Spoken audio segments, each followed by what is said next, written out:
ಪ್ರೀತಿಯ ವೀಕ್ಷಕರಿಗೆ Shankaranand TV YouTube ವಾಹಿನಿಗೆ ಸ್ವಾಗತ ಸುಸ್ವಾಗತ. ಇವತ್ತಿನ ವಿಡಿಯೋನಲ್ಲಿ ಕುಂಭ ರಾಶಿಯವರ ಗುರುಗೋಚಾರದ ಫಲ 2024 ಯಾವ ರೀತಿಯಾಗಿರುತ್ತೆ, ಯಾವ ರೀತಿಯಾದ ಶುಭಾಶುಭ ಫಲಗಳನ್ನು ನಿಮಗೆ ನೀಡಬಹುದು ಅನ್ನುವಂತಹ ಮಾಹಿತಿಯನ್ನು ತಿಳ್ಕೊಳ್ಳೋಣ.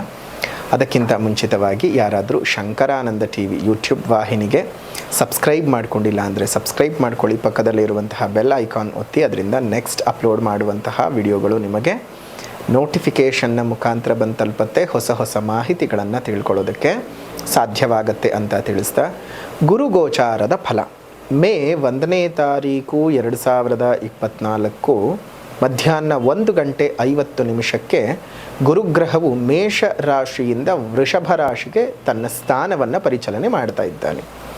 ಈ ತನ್ನ ಸ್ಥಾನದ ಪರಿಚಲನೆ ಮಾಡುವಂತಹ ಸಂದರ್ಭದಲ್ಲಿ ಯಾವ ರೀತಿಯಾದ ಫಲಗಳನ್ನು ಕುಂಭರಾಶಿಯವರಿಗೆ ಕೊಡಬಹುದು ನೋಡೋಣ. ಈಗ ತೃತೀಯದಿಂದ ಚತುರ್ಥ ಸ್ಥಾನಕ್ಕೆ ಹೋಗ್ತಾ ಇದ್ದಾನೆ. ಅಂದರೆ ಈಗಲೂ ಏನು ಗುರುಬಲ ಇಲ್ಲ ನಿಮಗೆ, ಆದರೆ ಒಂದಷ್ಟರ ಮಟ್ಟಕ್ಕೆ, ಸ್ವಲ್ಪ ಮಟ್ಟಕ್ಕೆ ನಿಮಗೆ ಏಳಿಗೆಯನ್ನು ತಂದುಕೊಡುತ್ತೆ. ಸಂಪೂರ್ಣವಾದ ಗುರುಬಲ ಅಲ್ಲ, ಆದರೂ ಒಂದು ಸ್ವಲ್ಪ ಮಟ್ಟಕ್ಕೆ ಚೇತರಿಕೆಗಳು, ಸ್ವಲ್ಪ ಮಟ್ಟಕ್ಕೆ ಆದರ, ಸ್ವಲ್ಪ ಮಟ್ಟಕ್ಕೆ ನಿಮಗೆ ಬದುಕಿನಲ್ಲಿ ಸಣ್ಣ ಸಣ್ಣ ಬದಲಾವಣೆಗಳು ಕಾಣುತ್ತೆ. ಅಂದರೆ ಸಾಧಾರಣವಾದ ಫಲಗಳನ್ನು ಕುಂಭರಾಶಿಯವರು ಅನುಭವಿಸಬೇಕಾಗ್ತದೆ. ಇನ್ನೂ ಒಂದು ಕುಂಭರಾಶಿಗೆ ಜನ್ಮಶನಿ ಬೇರೆ ನಡೀತಾ ಇರ್ತಕ್ಕಂಥದ್ದು, ಗರ್ಭಶನಿ 7.5 ಮಧ್ಯಭಾಗ. ಅದಕ್ಕೂ ತುಂಬ ಜನ ಗಾಬರಿಯಾಗಿದ್ದಾರೆ. ಆದರೆ ನಾನು ಮಕರ ಕುಂಭ ಮೀನರಾಶಿಯವರ ವಿಡಿಯೋ ಮಾಡೋ ಸಂದರ್ಭದಲ್ಲೂ ಹಲವಾರು ಬಾರಿ ಹೇಳಿದ್ದೇನೆ, 7.5 ಅಂದರೆ ಹೆದರ್ಕೊಳ್ಳುವಂಥ ವಿಚಾರವಲ್ಲ. ಯಾವ ರೀತಿಯಾಗಿ ನಿಮಗೆ ಎಷ್ಟನೇ ಬಾರಿ 7.5 ನಡೀತಾ ಇದೆ ಅದನ್ನು ತಿಳ್ಕೊಳ್ಬೇಕು. ಅಷ್ಟಕ ವರ್ಗದಲ್ಲಿ ಶನಿಯ ಸಂಚಾರದ ಬಿಂದುಗಳು ನಿಮಗೆ 7.5 ರಾಶಿಗಳಲ್ಲಿ ಸಂಚರಿಸುವಾಗ ಎಷ್ಟು ಬಿಂದುಗಳನ್ನು ಒಳಗೊಂಡಿದೆ ಅದನ್ನು ಪರಿಶೀಲಿಸಬೇಕು. ಅದೇ ರೀತಿಯಾಗಿ ನಿಮಗೆ ಲಗ್ನಕ್ಕೆ ಶನಿ ಯೋಗಕಾರಕನಾಗಿ ಇದ್ದಾನೋ ಅವಯೋಗಕಾರಕನಾಗಿದ್ದಾನೋ ಅದನ್ನು ತಿಳ್ಕೊಳ್ಬೇಕು. ಅದೆಲ್ಲದರ ಆಧಾರದ ಮೇಲೆ ಶನಿಯ 7.5 ಯೋಗದ ಫಲಗಳನ್ನು ನಿರ್ಧರಿಸಬೇಕು ಅಂತ ಹಲವು ಬಾರಿ ಹೇಳಿದ್ದೇನೆ. ಹಲವು ಜನರು ಪಾಪ ಒಪ್ಪಿಕೊಂಡಿದ್ದಾರೆ, ಇನ್ನು ಕೆಲವರಿಗೆ ಅದರ ಅರಿವಿಲ್ಲ. ಎಷ್ಟು ಹೇಳಿದ್ರು ಗಾಬರಿ. 7.5 ಅಂದರೆ ಕಂಬಳಿ ಹೊತ್ಕೊಂಡು ಬೆವೆದುಕೊಳ್ಬೇಕು, ಅಷ್ಟು ಭಯ ಪಡ್ತೀನಿ. ಬೇಡ, ಶನಿ ಏನು ಕಾಂಟ್ರಾಕ್ಟ್ ತಗೊಂಡಿಲ್ಲ ನಿಮಗೆ, ಕೆಟ್ಟದ್ದನ್ನೇ ಮಾಡ್ತೀನಿ, ನಾನು ಇರೋದೇ ಕೆಟ್ಟದ್ದು ಮಾಡೋದಕ್ಕೆ ಅಂತ. ಪಾಪ ನಿಮ್ಮ ಕರ್ಮಾನುಸಾರದ ಕರ್ಮಫಲಗಳನ್ನು ಕರ್ಮಫಲಧಾತನಾಗಿ ಆತ ವಿನಿಯೋಗ ಮಾಡೋ ಕೆಲಸವನ್ನು ಮಾಡ್ತಾನೆಯೇ ಹೊರತು ಬೇರೆ ಇನ್ನೇನು ಅಲ್ಲ. ಸೊ ಹಾಗಾಗಿ ಈ ಒಂದು ಶನಿಯ ಒಂದು 7.5 ಅಷ್ಟಮ ಶನಿ, ಅರ್ಧಾಷ್ಟಮ ಶನಿ ಇವುಗಳ ಬಗ್ಗೆ ಏನು ಯೋಚನೆ ಬೇಕಾಗಿಲ್ಲ, ಧೈರ್ಯವಾಗಿರಿ. ಇನ್ನು ಗುರುಗ್ರಹದ ಆಶೀರ್ವಾದ ಸಂಪೂರ್ಣವಾಗಲ್ಲದೆ ಇದ್ದರೂ ಒಂದಿಷ್ಟು ಒಳ್ಳೆಯದ ರೀತಿಯಲ್ಲಿ ಇದೆ. ಅದರಲ್ಲೂ ನಿಮ್ಮ ವ್ಯಯಸ್ಥಾನದ ಮೇಲೆ ದೃಷ್ಟಿ ಇದೆ, ಅದೇ ರೀತಿಯಾಗಿ ನಿಮಗೆ ಕರ್ಮಸ್ಥಾನದ ಮೇಲೆ ದೃಷ್ಟಿ ಇದೆ ಅಲ್ವಾ. ಅದೇ ರೀತಿಯಾಗಿ ನಿಮಗೆ ಒಂದು 8ನೇ ಮನೆ ಮೇಲೆ ದೃಷ್ಟಿ ಇರತಕ್ಕಂಥದ್ದು ಎಲ್ಲವೂ ಸಹ ನಿಮಗೆ ಒಳ್ಳೆ ರೀತಿಯಾದಂತಹ ಫಲಗಳನ್ನು ಸಿದ್ಧಿ ಮಾಡಿಕೊಳ್ಳೋದಕ್ಕೆ ಸಾಧ್ಯ ಆಗತ್ತೆ. ತುಂಬ ಒಳ್ಳೆ ಫಲಗಳಲ್ಲದೆ ಇದ್ದರೂ ಸ್ವಲ್ಪ ಮಟ್ಟಕ್ಕೆ ನಿಮಗೆ ಅನುಕೂಲತೆಗಳನ್ನು ಕೊಡ್ತಾನೆ. ಈ 8ನೇ ಮನೆಯ ಮೇಲೆ ದೃಷ್ಟಿ ಬರೋದರಿಂದ ಅನಾರೋಗ್ಯದಿಂದ ವಿಮುಕ್ತಿ ಆಗ್ತಕ್ಕಂಥದ್ದು. ಎಸ್ಪೆಷಲಿ ಈ ಬೆನ್ನಿನ ಮೂಳೆ ಭಾಗಕ್ಕೆ, ಬೆನ್ನು, ಸೊಂಟ ಈ ಭಾಗಗಳಲ್ಲಿ ಆಗ್ತಾ ಇದ್ದಂತಹ ತೊಂದರೆಗಳು ನಿವಾರಣೆ ಆಗುತ್ತೆ. ಇನ್ನು ಒಂದಿಷ್ಟು ತುಂಬ ದೀರ್ಘಕಾಲದ ಕಾಯಿಲೆಗಳಿಂದ ಬಳಲ್ತಾ ಇದ್ದರೆ ಆ ಕಾಯಿಲೆಗಳಿಂದ ವಿಮುಕ್ತಿ ಆಗ್ತಕ್ಕಂಥದ್ದು.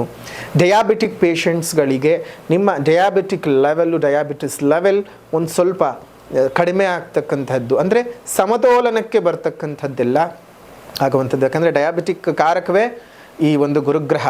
ಹಾಗಾಗಿ ಆರೋಗ್ಯ ಚೇತರಿಕೆಗಳು ಬರ್ತಕ್ಕಂಥದ್ದು. ಇನ್ನು 10ನೇ ಮನೆಯಾದಂತಹ ವೃಶ್ಚಿಕ ರಾಶಿಯ ಮೇಲೂ ದೃಷ್ಟಿ ಬೀರ್ತಾ ಇರೋದ್ರಿಂದ ಕುಂಭರಾಶಿಯವರಿಗೆ ಒಳ್ಳೆ ರೀತಿಯಾದಂತಹ ಕೆಲಸ ಕಾರ್ಯಗಳು ಸಿಗ್ತಕ್ಕಂಥದ್ದು, ಕೆಲಸ ಕಾರ್ಯಗಳಲ್ಲಿ ಪ್ರಗತಿ ಆಗುವಂಥದ್ದು, ಜೀವನದಲ್ಲಿ ಎಲ್ಲ ರೀತಿಗಳಲ್ಲೂ ತೊಂದರೆಯಿಂದ ಆಚೆ ಬಂದು ಜೀವನವನ್ನು ನಡೆಸುವಂತಹ ಕ್ರಮಗಳು ಇದ್ದಾವೆ. ಸೊ ಎಷ್ಟು ನಿಮಗೆ ಒಳ್ಳೆಯದು ಇದೆ, ಆದರೆ ಸಾಧಾರಣವಾಗಿ ಇದು ಒಳ್ಳೆಯದನ್ನು ಮಾಡ್ತಾ ಹೋಗುತ್ತೆ. ತುಂಬ ಎಕ್ಸ್ಪೆಕ್ಟೇಷನ್ಸ್ ಇಟ್ಕೋಬೇಡಿ. ಕುಟುಂಬದಲ್ಲಿ ಒಂದಿಷ್ಟು ಸುಖ ಸೌಖ್ಯಗಳು ಪ್ರಾಪ್ತಿ ಆಗ್ತಕ್ಕಂಥದ್ದು. ಅಂದರೆ ಎಲ್ಲವೂ ಸಹ ಸಾಧಾರಣ, ಎಷ್ಟೆಷ್ಟು ಬೇಕು ಅಷ್ಟೇ. ತುಂಬ ಹೆಚ್ಚಿನ ಫಲಗಳನ್ನು ನೀವು ನಿರೀಕ್ಷೆ ಮಾಡೋದಕ್ಕೆ ಸಾಧ್ಯ ಆಗಲ್ಲ. ಯಾಕಂದರೆ ಚತುರ್ಥ ಸ್ಥಾನದ ಸಂಚಾರದಿಂದ ಅಷ್ಟೇನು ಶುಭ ಫಲ ಅಲ್ಲ, ಇರೋದ್ರಲ್ಲಿ ಓಕೆ ಕೆಡುಕ ಆಗಲ್ಲ. ಅದು ಒಂದು ಕೆಡುಕಾಗದ ರೀತಿಯಲ್ಲಿ ನಿಮ್ಮ ಬದುಕು ಚೆನ್ನಾಗಾಗುವಂಥದ್ದು. ಈ ರಜತ ವ್ಯಾಪಾರಸ್ಥರಿಗೆ ಅಂದರೆ ಬೆಳ್ಳಿ ವ್ಯಾಪಾರಸ್ಥರಿಗೆ, ಚಿನ್ನದ ವ್ಯಾಪಾರಸ್ಥರಿಗೆ, ಕಬ್ಬಿಣ, ಉಕ್ಕು, ಆಟೋಮೊಬೈಲ್ಸ್ ಬಿಸ್ನೆಸ್ಸನ್ನು ನಡೆಸ್ತಕ್ಕಂಥವರಿಗೆ, ಅದೇ ರೀತಿಯಾಗಿ ಫ್ಯಾಷನ್ ಡಿಸೈನರ್ಗಳಾಗಿ ಕೆಲಸವನ್ನು ಮಾಡ್ತಕ್ಕಂಥವರಿಗೆ, ಫ್ಯಾಷನ್ ಲೋಕದಲ್ಲಿ ಕೆಲಸವನ್ನು ಮಾಡ್ತಕ್ಕಂಥವರಿಗೆ, ಆರ್ಟಿಸ್ಟ್ಗಳು ಅಂತ ಹೇಳಿದ್ರೆ ಸಿನಿಮಾ ನಟಿಯರು ಅಲ್ಲ, ಚಿತ್ರಕಲೆಯನ್ನು ಇರತಕ್ಕಂತಹ ಅಂಥ ಆರ್ಟ್ಗಳಲ್ಲಿ ಇರುವಂತಹ ಆರ್ಟಿಸ್ಟ್ಗಳಿಗೆ ಒಳ್ಳೆಯ ಹೆಸರುಗಳು ಬರುತ್ತವೆ. ಈ ಸರ್ಕಾರಕ್ಕೆ ಸಂಬಂಧಪಟ್ಟಂತಹ ಕೆಲಸಗಳನ್ನು ಪಡೆದುಕೊಳ್ಳಬೇಕು ಅಂತ ಯಾರು ಆಸೆಯನ್ನು ಇಟ್ಕೊಂಡಿದ್ದೀರಿ, ಪ್ರಯತ್ನ ಪಟ್ಟರೆ ನಿಮಗೆ ಸರ್ಕಾರ ಉದ್ಯೋಗದ ಪ್ರಾಪ್ತಿಗಳು ಸಹ ಇದ್ದಾವೆ. ಕುಂಭರಾಶಿಯವರಿಗೆ ಒಳ್ಳೆ ರೀತಿಯಾದ ಯೋಗ ಫಲಗಳು ಸಾಧಾರಣದ ಮಟ್ಟದಲ್ಲಿ ಸಿಗುತ್ತವೆ. ನಿಮಗೆ 100 ಭಾಗದಲ್ಲಿ ಸರಿಸುಮಾರು 60ರಿಂದ 70 ಭಾಗದಷ್ಟು ಶುಭ ನಿಮಗೆ ಆಗ್ತಕ್ಕಂಥದ್ದು ಈ ಒಂದು ಕುಂಭರಾಶಿಯವರಿಗೆ. 7.5 ಭಯ ಬೇಡ. ಗುರು ಸಂಪೂರ್ಣ ಅಲ್ಲದೇ ಇದ್ದರೂ ಒಂದಿಷ್ಟು ಅನುಗ್ರಹಿಸ್ತಾನೆ. ನಿಮಗೆ ಎಲ್ಲ ರೀತಿಯಿಂದಲೂ ಸಂಕಷ್ಟಗಳಿಂದ ಆಚೆ ಬರಬೇಕು, ಒಳ್ಳೆ ರೀತಿಯಾದ ಯೋಗ ಫಲವನ್ನು ಅನುಭವಿಸಬೇಕು ಅಂದರೆ ಕೊನೆಯಲ್ಲಿ ಹೇಳು ಪರಿಹಾರದ ಕ್ರಮಗಳನ್ನು ಅನುಸರಿಸಿ ಇನ್ನಷ್ಟು ಶುಭವಾಗುತ್ತೆ. ವಿದ್ಯಾರ್ಥಿಗಳಿಗೆ ಶುಭವಾದ ವಾತಾವರಣ ಇದೆ. ಪ್ರೇಮಿಗಳಿಗೆ ಪ್ರೇಮ ವಿವಾಹವನ್ನು ಮಾಡಿಕೊಳ್ಳೋದಕ್ಕೆ ಯಾಕೋ ಅಷ್ಟೊಂದು ಸುಸಂದರ್ಭ ಅಲ್ಲ. ಪ್ರೇಮ ವೈಫಲ್ಯವೇನೂ ಆಗಲ್ಲ, ಆದರೆ ಮದುವೆ ಮಾಡ್ಕೊಳ್ಳೋಕೆ ಇದು ಸಕಾಲ ಅಲ್ಲ. ಪ್ರೇಮ ಸಾಫಲ್ಯತೆ ಇರುತ್ತೆ. ಶುಕ್ರನ ಮನೆಗೆ ಹೋಗ್ತಾ ಇದ್ದಾನೆ. ಶುಕ್ರ ಪ್ರೇಮಕಾರಕ. ನಿಮ್ಮ ಪ್ರೇಮಾಧಿಪತಿ ಗುರು ಶುಕ್ರನ ಮನೆಗೆ ಹೋಗ್ತಾ ಇರುವಂಥದ್ದು ಇನ್ನಷ್ಟು ಹೆಚ್ಚಿನ ಪ್ರೀತಿ ಬಾಂಧವ್ಯಗಳೆಲ್ಲ ಅಧಿಕವಾಗ್ತಾ ಹೋಗ್ತದೆ. ಆದರೆ ಮದುವೆಗೆ ಯಾಕೋ, ಪ್ರೇಮ ವಿವಾಹಕ್ಕೆ ಯಾಕೋ ಇದು ಸಕಾಲ ಅಲ್ಲ. ಸ್ವಲ್ಪ ಜಾಗ್ರತೆ. ಆ ಥರ ಎಲ್ಲ ಮಾಡ್ಕೊಳ್ಳೋದಕ್ಕೆ ಹೋಗಬೇಡಿ. ಒಬ್ಬರನ್ನು ನಾವು ಮದುವೆ ಮಾಡ್ಕೊಳ್ತಾ ಇದ್ದೀವಿ, ಒಬ್ಬರ ಜೀವನವನ್ನು ನಾವು ನಡೆಸ್ಕೊಳ್ತಾ ಹೋಗ್ತಾ ಇದ್ದೀವಿ ಅಂತಂದಾಗ ನಾವು ತುಂಬಾ ಎಚ್ಚರಿಕೆಯಿಂದ ಇರಬೇಕು. ನೀವೊಬ್ಬರನ್ನು ನಂಬುತ್ತೀರಿ, ನಿಮ್ಮನ್ನು ಇನ್ನೊಬ್ಬರು ನಂಬುತ್ತಾರೆ. ಆ ನಂಬಿಕೆಗಳ ನಡುವೆ ನಮ್ಮ ಬದುಕು ತುಂಬ ಶುದ್ಧವಾಗಿ ಇರಬೇಕು. ಸರಿನಾ? ಹಾಗಾಗಿ ಯೋಚನೆ ಮಾಡೋದನ್ನು ಬಿಟ್ಟು ಸರಿಯಾದ ಕರ್ಮದ ಕ್ರಿಯೆಗಳನ್ನು ನಮ್ಮ ಬದುಕಿನಲ್ಲಿ ಅಳವಡಿಸ್ಕೊಳ್ತಾ ಹೋದಾಗ ನಮ್ಮ ಬದುಕು ಚೆನ್ನಾಗಿರುತ್ತೆ. ಗೋಚಾರದಲ್ಲಿ ಗುರುವಿನಿಂದ ಸಾಧಾರಣ ಫಲಗಳಿದ್ದಾವೆ. ನಿಮ್ಮ ಜನ್ಮಜಾತಕದಲ್ಲಿ ಅತ್ಯಂತ ಶುಭದ ವಾತಾವರಣ ಇರತಕ್ಕಂತಹ ಈ ಒಂದು ಗ್ರಹದ ಫಲಾನುಫಲಗಳು ಏನಾದರೂ ಇದ್ದರೆ, ಒಳ್ಳೆ ರೀತಿಯಾದಂತಹ ಒಂದು ಗ್ರಹದ ದಶಾಭುಕ್ತಿಗಳೇನಾದರೂ ನಡೀತಿದ್ರೆ ನಿಮಗೆ ಶುಭವಾದ ವಾತಾವರಣವಿರುತ್ತೆ.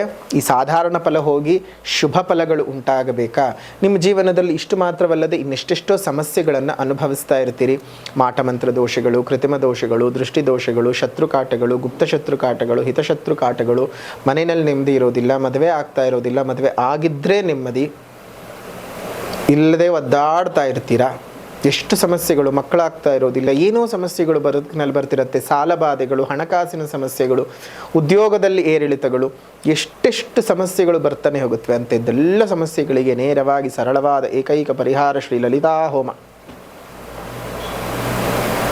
ಆ ಲಲಿತಾ ಹೋಮವನ್ನು ಗುರು ಬದಲಾವಣೆಯ ನಂತರದಲ್ಲಿ ಬರುವಂತಹ ಪ್ರಥಮ ಅಮಾವಾಸ್ಯೆ ಅಂದರೆ ಚೈತ್ರಾಮಾವಾಸ್ಯೆ, ನಮ್ಮ ಯುಗಾದಿಯ ಪ್ರಥಮ ಅಮಾವಾಸ್ಯೆ ಚೈತ್ರಾಮಾವಾಸ್ಯೆ ಎಂದು ಮಾಡಬೇಕು ಅಂತ ಹೇಳಿ ಸಂಕಲ್ಪ ಮಾಡಿದ್ದೇವೆ. ಅದಕ್ಕೆ ತಾವೆಲ್ಲರೂ ಸಹಕರಿಸಬೇಕು. ಅಲ್ಲಿಗೆ ಬಂದು ಆ ತಾಯಿ ಲಲಿತಾದೇವಿ ಅಮ್ಮನವರ ಕೃಪೆಗೆ ಪಾತ್ರರಾಗಬೇಕು. ಯಾಕೆ ಇದನ್ನು ಮಾಡ್ತಾ ಇದ್ದೇವೆ ಅಂದರೆ, ಅಂದು ಬೃಹಸ್ಪತಿ ಆಚಾರ್ಯರಿಂದನೇ ಆವಿಷ್ಕರಿಸಲ್ಪಟ್ಟಿದ್ದು ತಾಯಿ ಲಲಿತಾಂಬಿಕೆ, ಬೃಹಸ್ಪತಿ ಆಚಾರ್ಯರಿಂದನೇ ಅವತರಿಸಿದ್ದು ತಾಯಿ ಆ ಲಲಿತಾ ತ್ರಿಪುರ ಸುಂದರಿ ಅಮ್ಮನವರು. ಬೃಹಸ್ಪತಿ ಆಚಾರ್ಯರು ಗುರು ಇಲ್ಲ ಅಂತ ಹೇಳಿದಿದ್ರೆ ಅಂದು ತಾಯಿ ಲಲಿತಾಂಬಿಕೆಯ ಅವತಾರ ಆಗ್ತಾ ಇರಲಿಲ್ಲ. ಹಾಗಾಗಿ ಅಂತಹ ಲಲಿತಾಂಬಿಕೆ ಅಮ್ಮನವರ ಆಗಮನವು ಇದೇ ಗುರುವಿನಿಂದ ಆದದ್ದು, ಬೃಹಸ್ಪತಿ ಆಚಾರ್ಯರಿಂದ ಆದದ್ದು. ಅಂತಹ ಗುರು ಬದಲಾವಣೆಯ ನಂತರದಲ್ಲಿ ಬರುವ ಪ್ರಥಮ ಅಮಾವಾಸ್ಯೆ ಎಂದು ನಾವು ಸಂಕಲ್ಪ ಮಾಡಿದ್ದೇವೆ. ಆ ಸಂಕಲ್ಪವನ್ನು ಅದೇ ರೀತಿಯಾಗಿ ನಾವು ಸಂಪೂರ್ಣವಾಗಿ ಸಂಪನ್ನ ಮಾಡಬೇಕು. ವಿಶೇಷವಾಗಿ ಅಂತಹ ಸಂದರ್ಭ ತಮ್ಮ ಬದುಕಿನಲ್ಲಿ ಬರಲಿ. ಆ ವಿಶೇಷವಾಗಿ ಕಮಲದ ಹೂಗಳಿಂದ ಮಾಡ್ತಕ್ಕಂತಹ ಆ ಅಮ್ಮನವರ ಪೂಜೆ ಏನಿದೆ ಒಳ್ಳೆ ರೀತಿಯಲ್ಲಿ ನಿಮಗೆ ಬದುಕಿನಲ್ಲಿ ಬದಲಾವಣೆಯನ್ನು ತಂದುಕೊಡುತ್ತೆ, ಒಳ್ಳೆ ರೀತಿಯಲ್ಲಿ ಏಳಿಗೆಯನ್ನು ತಂದುಕೊಡುತ್ತೆ, ನಿಮ್ಮೆಲ್ಲರ ಜೀವನದಲ್ಲೂ ಸುಖ ಸೌಖ್ಯಗಳನ್ನು ತಂದುಕೊಡುತ್ತೆ, ಎಲ್ಲ ಸಮಸ್ಯೆಗಳಿಂದ ಆಚೆ ಬರುತ್ತೆ. ಅಮ್ಮನವರ ರಕ್ಷಾ ಪ್ರಸಾದವನ್ನು ಪ್ರತಿದಿನ ಹಣೆಯಲ್ಲಿ ಧರಿಸುವುದರಿಂದ, ಹಚ್ಚಿಕೊಳ್ಳೋದ್ರಿಂದ ಯಾವುದೇ ಕೆಲಸ ಕಾರ್ಯಗಳು ಆಗ್ತಿಲ್ಲ, ನನಗೆ ಸ್ಟ್ರಕ್ ಆಗ್ತಾ ಇದೆ, ಬರಬೇಕಾಗಿರೋ ದುಡ್ಡು ಕಾಸುಗಳು ಬರ್ತಾ ಇಲ್ಲ, ನನಗೆಲ್ಲ ಸಮಸ್ಯೆಗಳು ಉಂಟಾಗ್ತಾ ಇದೆ, ಶತ್ರುಕಾಟಗಳಾಗ್ತಾ ಇದೆ, ಜನವಶೀಕರಣವಾಗ್ತಾ ಇಲ್ಲ, ವ್ಯಾಪಾರ ಅಭಿವೃದ್ಧಿ ಆಗ್ತಾ ಇಲ್ಲ, ಇದೆಲ್ಲವೂ ಸಹ ನಿವಾರಣೆಯಾಗಿ ಸುಖವಾದಂತಹ ಜೀವನವನ್ನು ನಡೆಸೋದಕ್ಕೆ ಶಾಂತಿಯ ಒಂದು ಸಾಧ್ಯವಾಗ್ತದೆ. ಅಂತಹ ಅಮ್ಮನವರ ಪೂಜೆಯಲ್ಲಿ ತಾವೆಲ್ಲರೂ 8ನೇ ತಾರೀಕಿನಂದು ಬಂದು ಪಾಲ್ಗೊಳ್ಳಿ. ಇನ್ನಷ್ಟು ಹೆಚ್ಚಿನ ವಿವರಗಳು ಬೇಕು ಅಂತ ಹೇಳಿದರೆ ನೀವು ನೇರವಾಗಿ ನನ್ನ ಕಚೇರಿಯ ನಂಬರ್ ಇಲ್ಲೇನಿದೆಯಲ್ಲ ಫೋನ್ ಮಾಡಿದರೆ ಅವ್ರಿಗೆ ನಿಮಗೆ ಸಂಪೂರ್ಣವಾದ ವಿಚಾರವನ್ನು ಹೇಳ್ತಾರೆ. ಅಂತಹ ಒಂದು ಯಾವುದೇ ರೀತಿಯಾದ ಗೊಂದಲಗಳಿದ್ದರೂ ಸಹ ನೀವು ಫೋನ್ ಮಾಡಿ ತಿಳ್ಕೊಳ್ಳಿ. ನಿಮ್ಮ ಕೈಲಾದ ಸೇವೆಯನ್ನು ಅಮ್ಮನವರಿಗೆ ಸಲ್ಲಿಸಿ ಅಂತ ಹೇಳ್ತಾ, ಇನ್ನು ಸಾಮಾಜಿಕವಾದ ಪರಿಹಾರ, ನಾವು ಈ ಪ್ರಕೃತಿಯಲ್ಲಿ ಬದುಕಿದ್ದೇವೆ, ಪ್ರಕೃತಿಯನ್ನು ಉಳಿಸೋಣ, ಪ್ರಕೃತಿಯನ್ನು ಬೆಳೆಸೋಣ, ಪ್ರಕೃತಿಯನ್ನು ಮುಂದಿನ ಪೀಳಿಗೆಗೆ ಕೊಟ್ಟು ಅವರ ಉಸಿರನ್ನು ಉಳಿಸಿಕೊಂಡು ಹೋಗೋದಕ್ಕೆ ಅನುಕೂಲ ಮಾಡಿಕೊಡುವಂತಹ ದಾರಿಯಲ್ಲಿ ನಾವು ಹೋಗೋಣ. ಸಾಧ್ಯವಾದ ಕಡೆ ಗಿಡಗಳನ್ನು ನೆಟ್ಟು ಪೋಷಣೆ ಮಾಡಿ, ನಿಮ್ಮ ಸುತ್ತಮುತ್ತ ಇರತಕ್ಕಂಥ ಉದ್ಯಾನವನಗಳಲ್ಲಿ ಒಂದೊಂದು ಹಣ್ಣಿನ ಗಿಡಗಳನ್ನು ಕೊಟ್ಟು ಪೋಷಣೆಯನ್ನು ಮಾಡಿಸಿ, ಅದೇ ರೀತಿಯಾಗಿ ನಿಮ್ಮ ಮನೆ ಮುಂದೆ ಮತ್ತು ಮೇಲ್ಭಾಗದಲ್ಲಿ ಒಂದು ಸಣ್ಣ ಸಣ್ಣ ಕುಂಡಗಳಲ್ಲಿ ನೀರನ್ನು ಇಡ್ತಾ ಬನ್ನಿ. ಅದರಿಂದ ಮುಂದಿನ ಒಂದು ಎಷ್ಟೋ ದಿನಗಳಲ್ಲಿ ಈ ಬಿಸಿಲಿನ ಬೇಗೆಯಿಂದ ಬಳಲ್ತಾ ನೀರಿಲ್ಲದೆ ಒದ್ದಾಡಿ ಸಾಯುವಂತಹ ಪ್ರಾಣಿ ಪಕ್ಷಿಗಳ ಸಂಖ್ಯೆಯೂ ಸಹ ಕಡಿಮೆಯಾಗುತ್ತೆ. ಎಷ್ಟೋ ಪ್ರಾಣಿ ಮತ್ತು ಪಕ್ಷಿಗಳ ಜೀವವನ್ನು ಉಳಿಸಿದಂತಹ ಪುಣ್ಯದ ಫಲ ನಿಮಗೆ ಪ್ರಾಪ್ತಿಯಾಗುತ್ತೆ. ಈ ಸಣ್ಣ ಸಣ್ಣ ಕೆಲಸವನ್ನು ಮಾಡಿ ದೇವತಾ ಆಶೀರ್ವಾದವನ್ನು ಪಡ್ಕೊಳ್ಳಿ. ನಿಮ್ಮೆಲ್ಲರಿಗೂ ಸಹ ಶುಭವಾಗಲಿ, ಒಳ್ಳೆಯದಾಗಲಿ. ಅಮ್ಮನವರ ಸಂಪೂರ್ಣ ಆಶೀರ್ವಾದ ನಿಮ್ಮೆಲ್ಲರ ಬದುಕಿಗೂ ಬರಲಿ ಅಂತ ಹೇಳ್ತಾ, ಈ ಒಂದು ವಿಶೇಷವಾದಂತಹ ನಮ್ಮ ಈ ಸರಣಿ ಸಂಚಿಕೆಗಳು ಗುರುಗೋಚಾರದ ಫಲ ನಾವು ತಿಳ್ಕೊಳ್ತಾ ಹೋಗ್ತಾ ಇದ್ದೀವಿ. ಕುಂಭರಾಶಿಯವರ ಭವಿಷ್ಯವನ್ನು ಇಲ್ಲಿಗೆ ಮುಕ್ತಾಯ ಮಾಡೋಣ. ಮುಂದಿನ ವಿಡಿಯೋನಲ್ಲಿ ಮೀನರಾಶಿಯವರಿಗೆ ಹೇಗಿದೆ ಅನ್ನೋಂಥ ಮಾಹಿತಿಯನ್ನು ತಿಳ್ಕೊಳ್ತಾ ಮತ್ತೆ ನಿಮ್ಮ ಮುಂದೆ ಬರ್ತೀನಿ. ವಿಡಿಯೋ ಇಷ್ಟ ಆಗಿದರೆ ಲೈಕ್ ಮಾಡಿ, ಶೇರ್ ಮಾಡಿ, ಕಮೆಂಟ್ ಮಾಡಿ. ಮತ್ತೆ ಮುಂದಿನ ವಿಡಿಯೋನಲ್ಲಿ ಭೇಟಿ ಮಾಡೋಣ. ಅಲ್ಲಿವರೆಗೂ ನಮಸ್ಕಾರ. ಲೋಕ ಸಮಸ್ತ ಸುಖಿನೋ ಭವಂತು, ಸಕಲ ಸನ್ಮಂಗಳಾನಿ ಭವಂತು, ಸರ್ವೇ ಜನಾಃ ಸುಖಿನೋ ಭವಂತು, ಸಮಸ್ತ ಸನ್ಮಂಗಳಾನಿ ಭವಂತು.